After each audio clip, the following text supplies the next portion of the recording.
Episode 3, and we are down one of our normal politics trio, but we have a world-class substitute in today for that. We are talking through a lot of stuff. Elections over for city council, dysfunction on that same council, then over to the State House to talk about gun reform and the migrant shelter crisis here in Massachusetts. I'm Matt. I'm Sue. I'm Jax.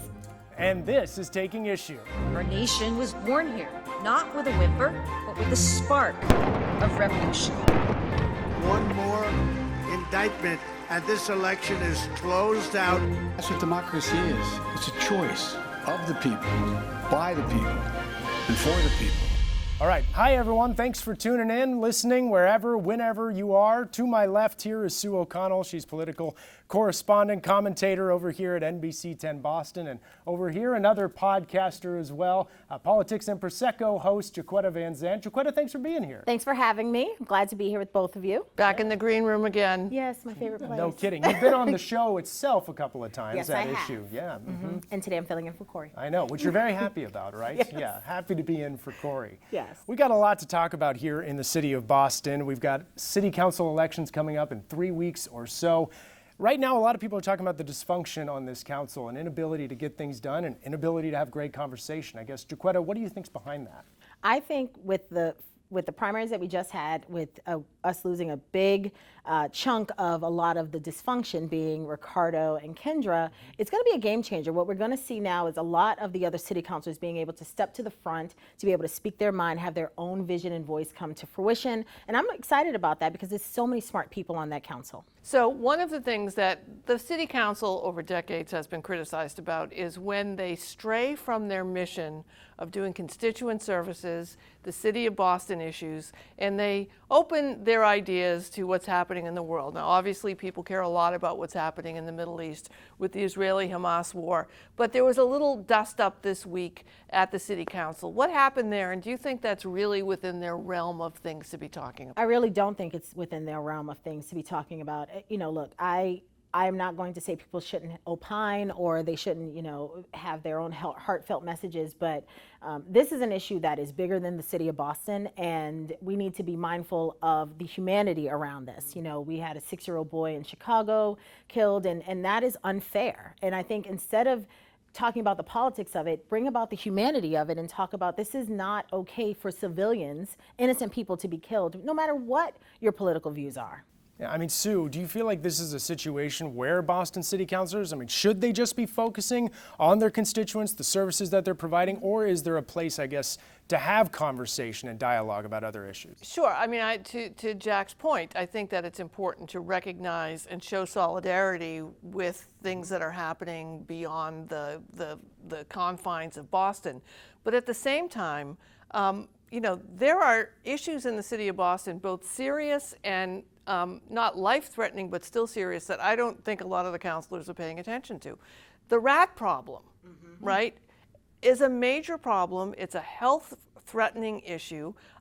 We're not paying attention to that at the city council. Like the constituent services, we have elected officials. We have congresspeople, we have senators, we have people in Washington who are addressing these Washington may not be the best example right now.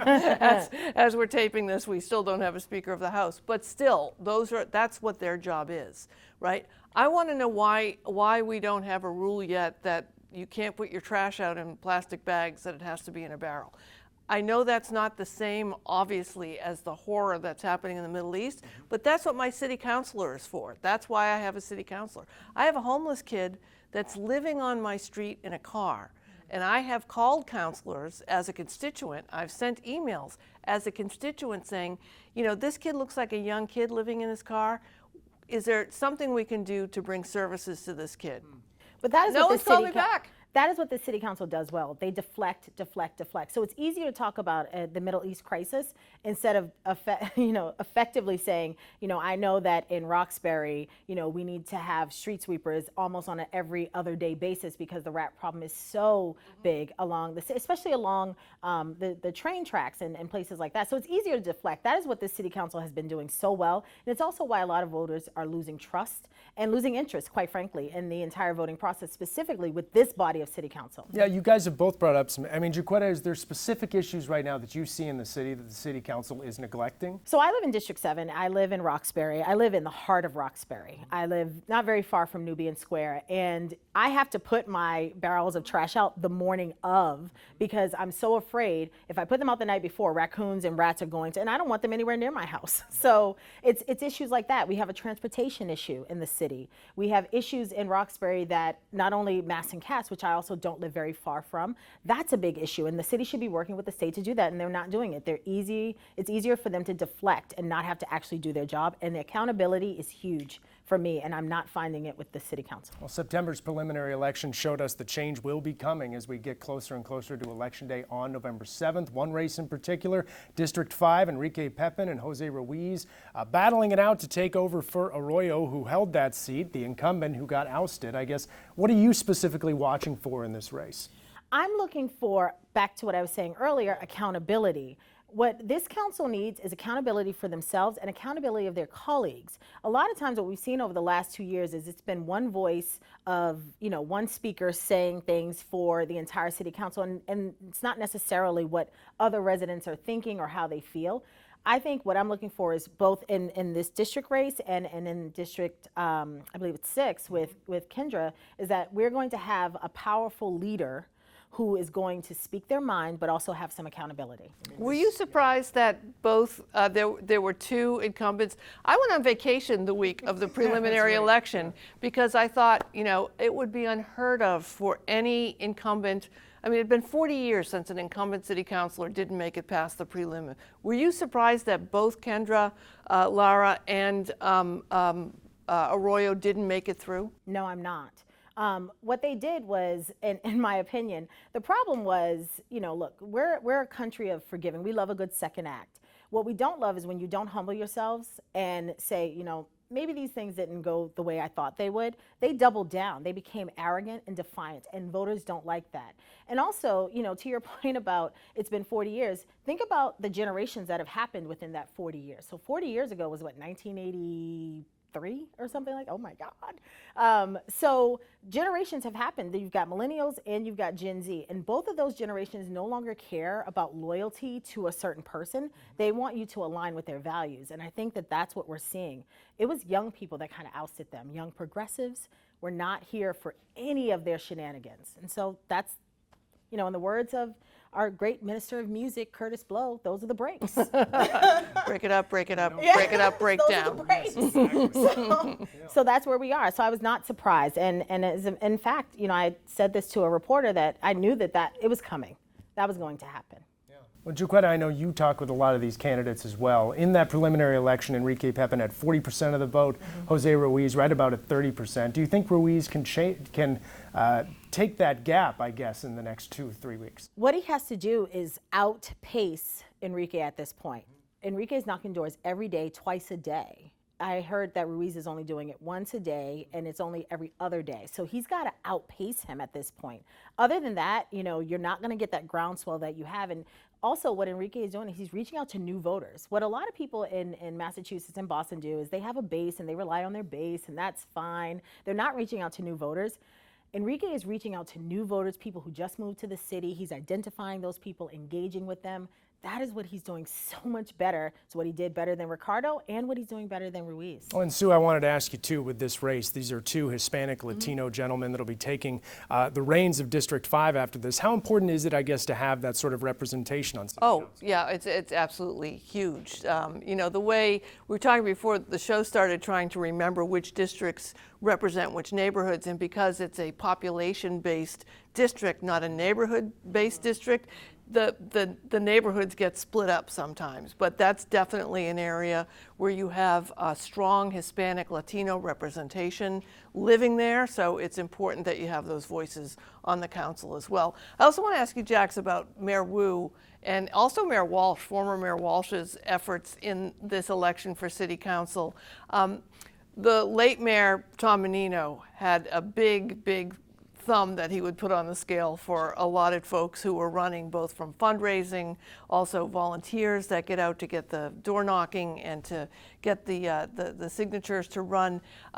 It looks like Michelle Wu has an opportunity here to really put the council together with people who are aligned with her viewpoint. Do you agree with that? I absolutely do. And what I see her doing is, because in the beginning when she first got there, she thought she already had that machine in place, and it didn't work for her. Every candidate she touched, it was like they lost.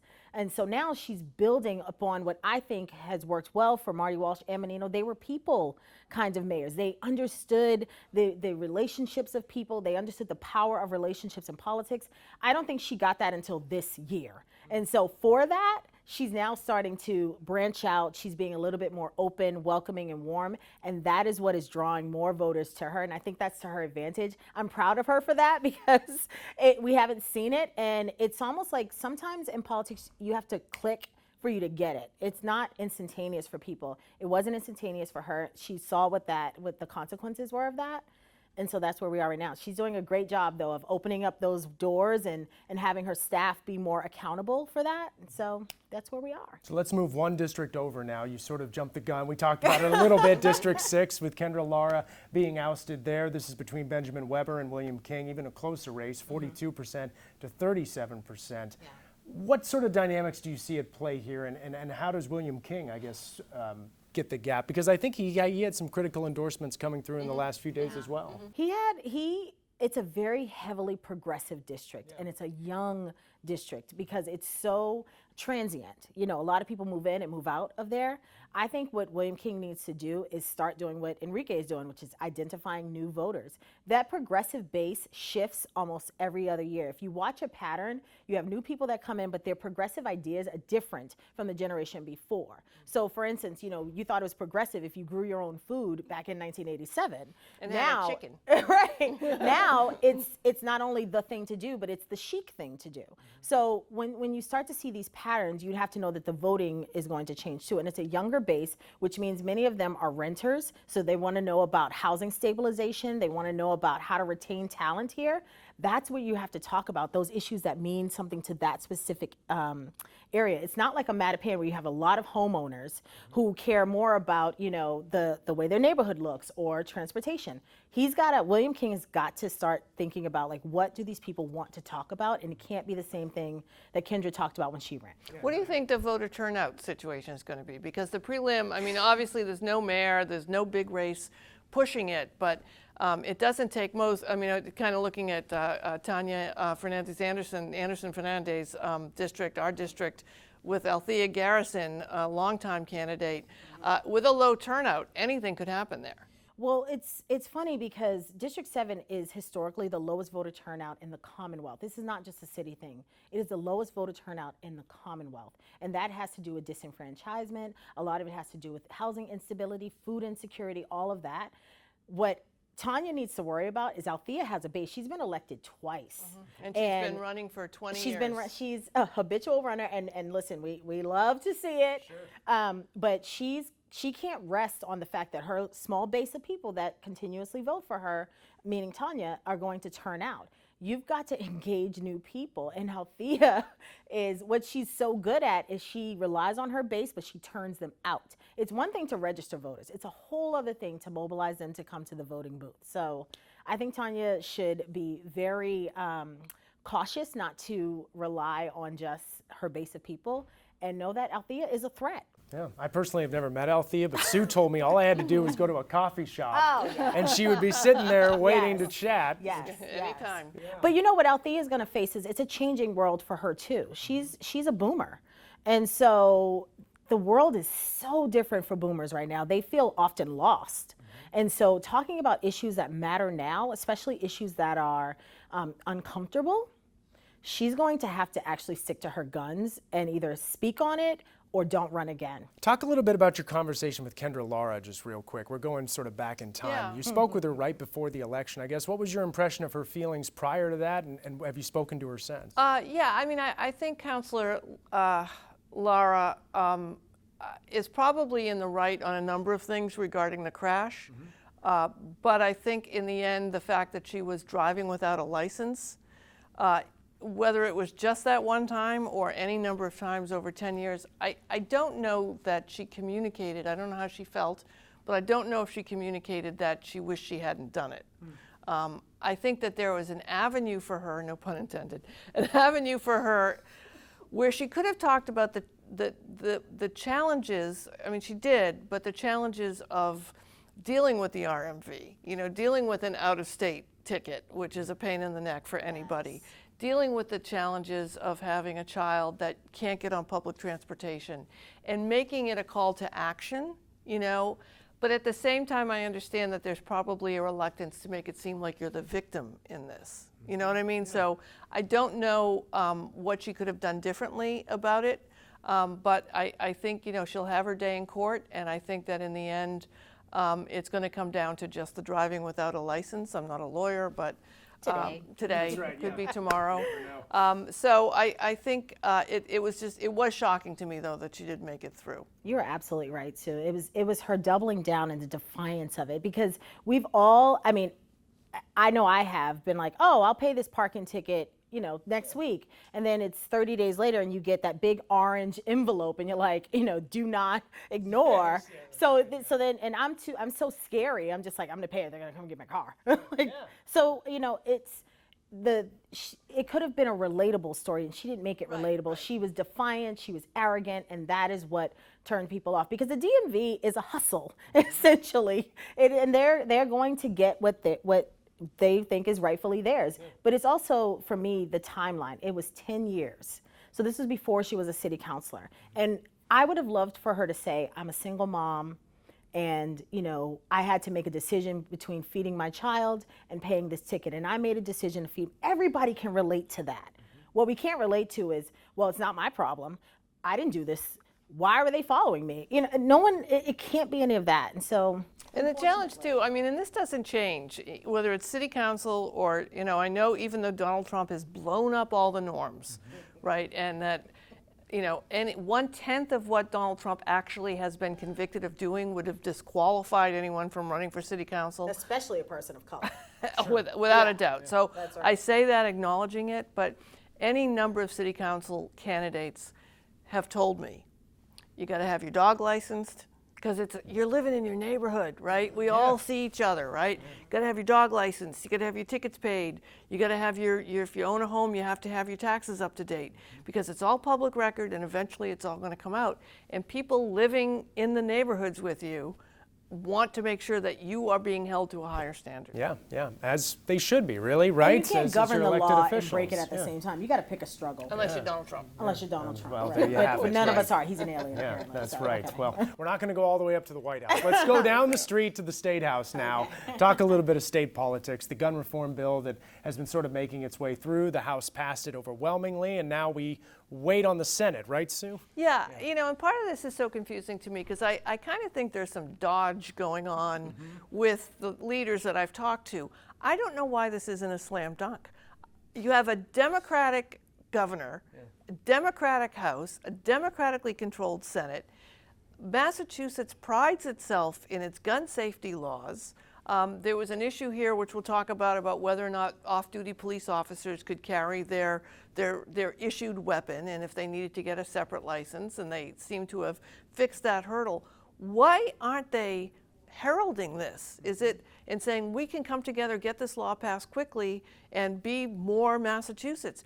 I feel like there's a struggle between the House and the Senate that we're unaware of about why, if we all agree on this, why isn't it just done? I think a lot of it is because at the core of who we are in Massachusetts, we're actually not that liberal. I think a lot of times people hide behind the Democratic label or the progressive label, but when they go home, they don't believe in those things. And, as I said to you guys earlier, my father's a retired cop, and I grew up with guns in the house. I know about gun safety. My father, who's now retired, still carries a gun, but he has a gun license because in his mind, I've locked up a lot of people, and so I never know if these people are going to come back and, And I don't want him to worry about those things, but I don't live his life. So, I don't know what's in his brain. So I understand there's, a little bit of some confusion or some talks that need to be sort of ironed out. But for me, you're right. Like, the fact that they can't come together on this sends a signal to me that we're going to see more of this, no matter what the issue is, no matter what the law is. We talk about this maternal health, that, this body is just so dysfunctional and in all things. And that's not what we set it up to be. Every now and then someone will suggest that we shouldn't have two houses. Really? That we should just have one house. Like, why does a state the size of Massachusetts, we're not huge. Why do we need a Senate and a House? I know why we have it. That's another podcast. But, do we Let's do that really, one next week. yeah, we really need to kick these issues back and forth. Why is New Hampshire so much better at getting things done, and they don't even pay very. That's what I heard when Maybe that's the freedom of it. Yeah. I've only been here 3 months, and someone told me that the New Hampshire legislature shows up, they do their thing, Yep, and then they all go leave. home. They decided same-sex marriage. I'm Long before. exaggerating, but like in a day, Yeah. because they had to get home at 5. Yeah. I mean, it was just like Or to their other yeah. job. Let's wrap Yeah. this up, Right. Wrap this basically. up. Yeah. It's so scary. It really is, because the average, I hate to say this, people are going to call me ageist on your comments, and I'm sorry to say this, but the average age of any state legislature and or Congress is, I think they said 60 is the average age. So if you think about that and think about the issues of today, they no longer matter to people who are at a certain age where they can't have children, are already married, bought their house, it's already paid for. Like, these are not issues that matter to them. One other issue that seems to be just causing a lot of indigestion inside of the State House is the migrant sheltering crisis. We heard Maura Healey talk about how the capacity is almost all the way up at this point. I mean, have you been watching this, and what do you think, what's the ultimate answer, I guess?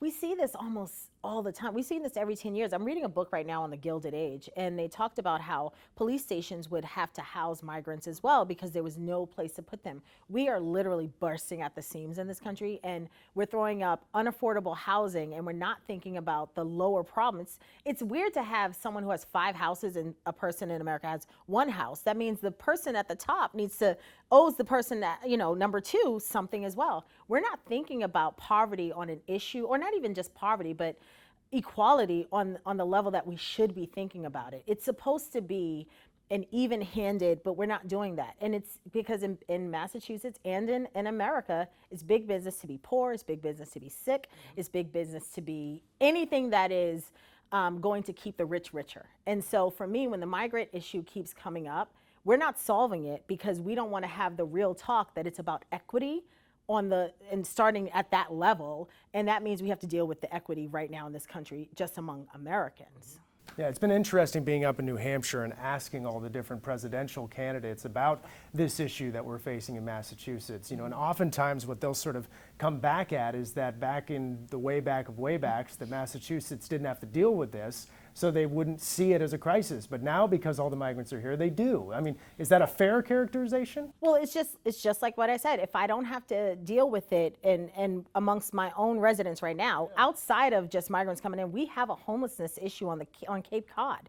Cape Cod, where we all vacation during the summer. I know I do. I spend at least a month on the vineyard, but there are homeless people on the vineyard as well. And we're spending, thousands of dollars to rent a home. We're not dealing with the issue here. So when we do have migrants coming, it's more of we have to do something, but we don't know what to do. And we're just going to ignore this issue. Right. We're not talking about what the core issue is, and that is equity and housing instability that is already in this state right now and has been here.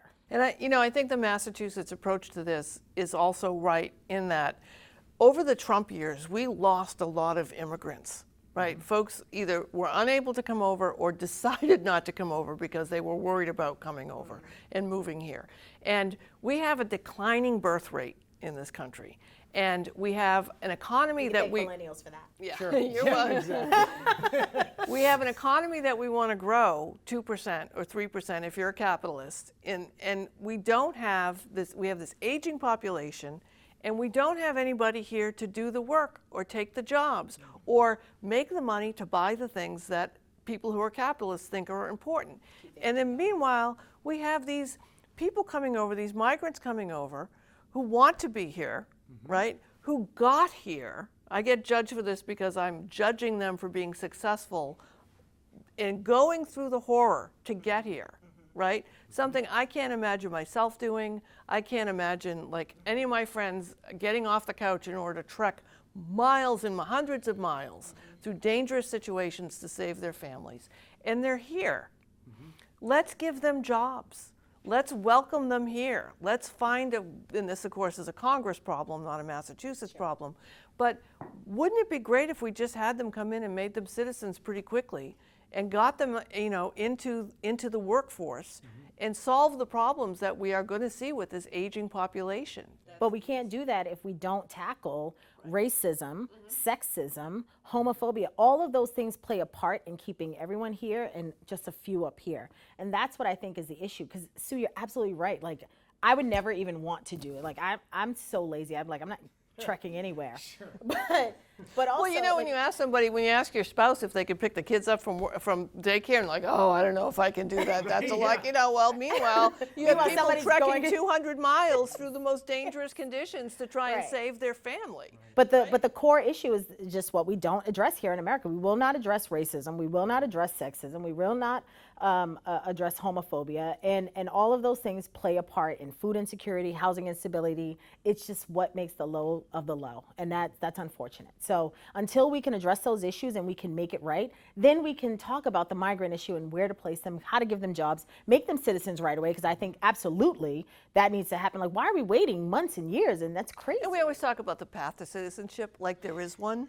It's ridiculous. There's half of our relatives who came here by choice snuck in here. I mean, That's there's right. there's That's a right. whole my great grandparents. I'm not sure how they got here. I hope no one goes back and looks at my roots because there was no path, right? We just got kind of you're here. You have kids and you're here. So, and anyone who tells you that you should get in line and go on that path, I've talked to a lot of immigration attorneys who just say it's just not that simple. So you have people who want to be here. You can vet out the people who shouldn't be here that we don't want here for criminal offenses or they might be terrorists, and then let's just let the rest of them come. Yeah, maybe this is the last question of the podcast, but part of this whole conversation has been whether or not the right to shelter law should still be in place with everything that we're dealing with. Do you feel like it's something that Massachusetts should still have? I don't know. I'm on the fence because, like I said, I live in an area where housing instability, I'm considered a gentrifier. I bought my house during the pandemic, and it was a brand new build, but I live next to a building full of subsidized renters. So I'm considered a gentrifier. So for me, I'm on the fence about it. I live in a very housing unstable area. So I don't know. Yeah, I think every state should have the right to shelter. I think that, the idea of sheltering, the way it's written, sheltering families in need. And, if this drives us on the sorrow and agony of the families that are going through this, to understand that we don't have the housing that we need, that places like Milton, places like Newton, other places around here who have worked on their housing code to make sure that you cannot have multiple family housing that people can afford whenever one of these ranches that was built in the 1950s gets torn down, and instead of an affordable house going in, you get a mini mansion going in that you have to buy for $1 million, or that you have the public housing which pretends to pay attention to seniors, right, by saying we need more senior housing, but we're going to build all these one-bedroom public housing, which means that if you're a family that needs public housing, you'll have to go somewhere else to find it. These are all the problems that that this migrant crisis is making us take a hard look at.